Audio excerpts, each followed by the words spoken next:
네, 지금부터 우리 시장과 함께 여러 가지 상황들 알아보도록 하겠습니다. 자, 여러분의 이 성공 투자 파트너 급등주 발굴력 이제 팍스넷 전문가 송범수 대표 이 자리에 왔습니다.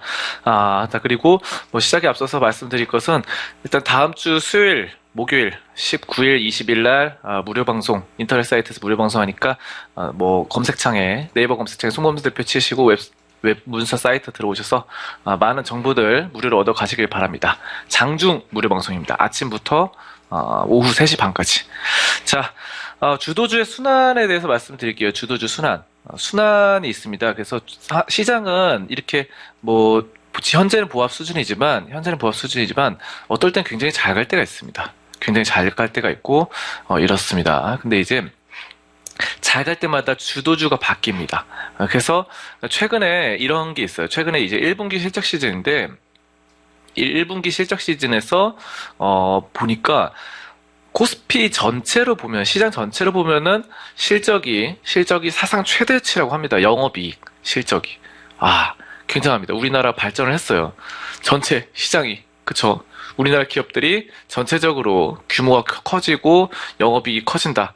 근데 그 속을 들여다보니까 그 일부 대기업들, IT라던가 반도체, 철강 이쪽의 일부 기업들만 영업이익이 크게 올라가지고 좋은 것이고 절반 이상, 한 55% 이상이 다들 실적이 오히려 안 좋아졌습니다. 예전보다. 근데 이제 절반 이상이 실적이 안 좋아졌음에도 불구하고 어떻게 됩니까? 전체 시장의 규모가 영업이익이 커진 것은 왜 그런 걸까요? 소수의 종목들이 영업이익이 급속도로 올랐다는 것이죠. 소수의 영업이익이 만약에 뭐 2배 올랐다. 2배 올랐다. 그러면 절반 이상의 그런 종목들이 좀 떨어지더라도 2배 이상 오른 것이 전체를 부풀려 준다라는 것입니다. 그래서 결국은 시장은 주도 업종이 있는 것이고 주도주가 있는 것입니다. 그래서 실적이란 부분 뭐 주가랑은 상관없을지도 모르겠지만 어쨌든 그렇게 주가랑 100% 연동되는 것은 아닙니다. 실적이 단기적으로 봤을 땐. 그렇지만 어쨌든 장기적으로 봤을 때 실적이 결국 주가와 연동이 되는 거죠. 장기적으로 봤을 때. 그렇기 때문에 이런 것들 주도주 주도 실적 업종이 그때그때 변한다라는 것 이것을 알아두셔야 됩니다. 자, 그래서 이렇게 또 실적 중에서도 이제 여러 가지 분야가 있는데 일단 가치주가 있고 가치주가 있고 성장주가 있죠. 성장. 둘 중에서 선택을 해야 됩니다. 종목, 어떤 업종이 뜨는지. 자, 그래서 가치주가 뜰 때는 가치주가 확 뜨고요. 또 성장주가 뜰 때는 성장주가 확 뜹니다. 그래서 이 두 가지를 좀 분간을 하셔야 된다. 라는 점이고요. 그래서 시장의 주도주와 주도 업종을 찾는 것이 왜 중요한지 이런 부분들 차차 알아보도록 하겠습니다. 일단은 가치주가 잘 될 때가 있고 또 안 될 때가 있어요. 그래서 이 가치주에 이렇게 가치주로서 탁월한 실적을 보였던 펀드가 있습니다. 뭐냐면은 한국 투자 밸류 자산 운용 펀드인데 일단 뭐 이 펀드 같은 경우는 가치 투자로 2013년 수익률 랭킹 1위를 기록을 했어요. 그렇습니다. 근데 2014년부터 이제 중소형주 위주의 장세가 펼쳐지고 또 대형주의 하락세가 왔습니다. 대형주 가치주들의 하락세. 그러면서 이 한국 밸류가 포트폴리오에 담았던 대형주들이 힘을 쓰지 못하면서 어떻게 됐죠? 펀드 수익률이 곤두박질 쳤습니다. 그러니까 가치주들의 대형주가 많아요.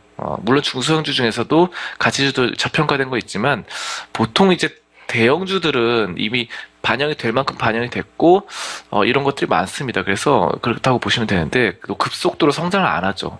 대기업들은 급속도로 성장하기 힘들어요. 조그만 기업들이 이제 급속도로 성장을 잘 하죠. 자, 그런 거 봤을 때는 확실히 그렇다. 그래서 가치 투자를 함에 있어서 2013년은 굉장히 가치주들이 많이 올랐지만 2014년은 안 좋았다라는 것을 말씀드리고요. 2015년 상반기 같은 경우는 바로 자산운용 시장에서 가장 두드러진 점이 기업의 실적과 자산에 비해서 낮은 가격에 거래되는 대형주에 집중 투자하는 가치주 펀드의 부진이라는 점입니다. 2015년도 가치주가 안 좋았어요. 가치주들이. 그렇습니다. 그래서 바로 이런 것들 가치주가 항상 잘 가는 것은 아니다. 여기서도 주도주가 있고 주도주 순환이 있다라는 것입니다. 그래서 이 점을 알아두시면 되겠고, 아무튼 그래서 반면에 성장 투자가 있죠. 성장 투자 같은 경우는 보통의 경우 고평가돼 있어요. 고평가돼 있는데 신제품이나 신기술, 뭐 4차 산업혁명, 보통 4차 산업혁명은 다 성장주라고 보시면 돼요. 대부분. 물론 4차 산업혁명 관련주 중에서도 실적이 안 좋은 것도 있습니다. 실적이 굉장히 안 좋은 것도 있어서 그런 점들을 옥석 가리기를 하셔야 되고요. 어쨌든 이런 신기술을 통해서 좀 기대되는 성장주들이 있습니다. 성장주.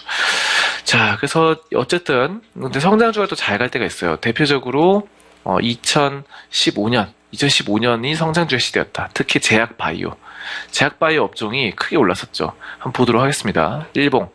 자, 코스닥의 일봉인데요. 2015년 이때 코스닥이 바로 400포인트가 아니라 525포인트, 500포인트대에서 788까지 수직으로 상승했습니다. 이거는 뭐 50%가 올랐다. 단기적으로 50%가 지수가 오른 것입니다. 이런 경우 잘 없죠. 근데 이렇게 2015년에 상당한 상승장이 있었어요. 자, 이때도 모든 업종이 다 올라갔던 것이 아니라 제약바이오가 급등을 했습니다. 제약바이오가 시장을 이끌었다.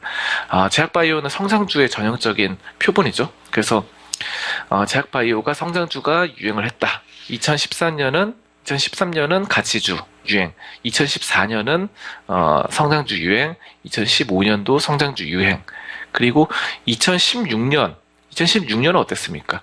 바로 다시 가치주의 시대가 왔습니다. 다시 가치주. 왜냐? 코스닥 이런 것들 많이 떨어졌지만 삼성전자가 크게 올랐죠. 200만 원을 넘어섰죠. 삼성전자는 전형적인 가치주입니다.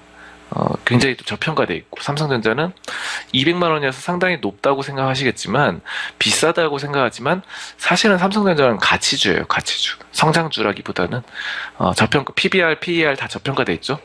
그래서 또 대기업들이 많이 올랐습니다. 2016년에는 뭐 포스코라던가 아니면 뭐 이런 거 있죠. 자동차 기업도 많이 올랐고, 뭐 통신주들 다들 뭐 SK텔레콤이라던가 이런 종목들 전부 다 가치주예요. 가치주. 그래서 제약바이오 성장주랑 화장품주가 저물고 가치주가 떠오르는 게 2016년이었다.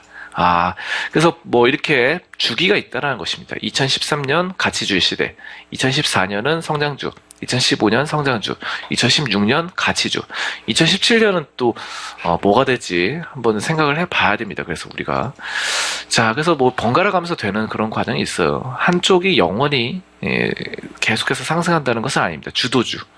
가치주가 주도를 할 것인가, 성장주가 주도를 할 것인가, 이런 부분들 우리가 좀 생각을 해 보셔야 돼요. 자, 그래서 이런 것들, 또 성장주의 시대, 가치주의 시대, 이런 것들이 언제까지 계속될지는 아무도 모릅니다. 이런 것들.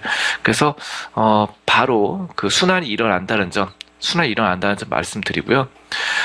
그래서 시장의 주도주가 매번 변합니다. 그래서 우리가 이런 점들 그때그때 상황, 유행 상황이라던가 트렌드를 좀 잘 아셔야 된다라는 점이고, 따라서 이제 너무 가치주, 너무 성장주 한쪽으로만 고집하거나 집착하지 말고 양쪽을 골고루 투자를 하는 것이 좋아요. 그래서 시장의 상황에 따라서 유연한 태도를 보여야 하는 것이 바람직합니다. 그래서 포트폴리오를 형성을 해야겠죠. 포트폴리오. 그래서 가치주 포트폴리오를 뭐 비중의 50%, 또 성장주를 비중의 50% 이런 식으로 하는 게 가장 안전합니다. 가치주에서 조정을 좀 받더라도 성장주가 보상을 해주죠. 그래서 커버를 쳐준다. 또 그 반대가 될 수도 있는 거고요. 자, 너무 한쪽만 하다 보면은 너무 주식 투자가 힘들어진다. 그래서 골고루 투자하자. 그래서 또 시장의 주도 업종의 추세를 따라가는 것, 이런 것들을 우리가 항상 생각을 하고 있어야 됩니다. 자, 그래서 우리가 가치주가 주도주가 될지 성장주가 주도될지 이런 점들 살펴봤고요.